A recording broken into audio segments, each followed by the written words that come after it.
రెండో లక్షణం ఫ్రస్ట్రేషన్ అనండి.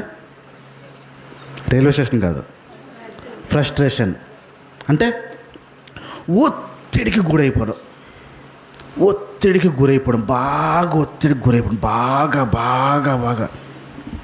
ఒకడు మిమ్మల్ని కోపం తెప్పిస్తూ ఉంటే మీరు ఎప్పుడైనా ఒత్తిడికి గురయ్యారా?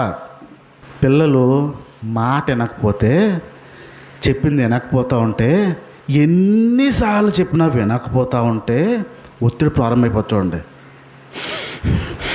ఊపిరి మారిపోవచ్చు. చూడండి, మీరు తీసుకునే గాలి మారిపోవచ్చు. చూడండి, బయటికి వినిపిస్తూ ఉంటుంది. చూడండి, ఏమవుతుంది లోపల? ఆడ చేసే పనికి, అది చేసే పనికి ఒత్తిడి గురైపోతున్నారు. అప్పుడు బాగా ఉన్నారే, కానీ ఒత్తిడికి గురైపోతున్నారు అంటే కోపము ఉంది. ఏ వ్యక్తి పట్లైన కోపం ఉందంటే ఒత్తిడికి గురైపోతారు. ఒత్తిడి కోపానికి ఇంకొక రూపం.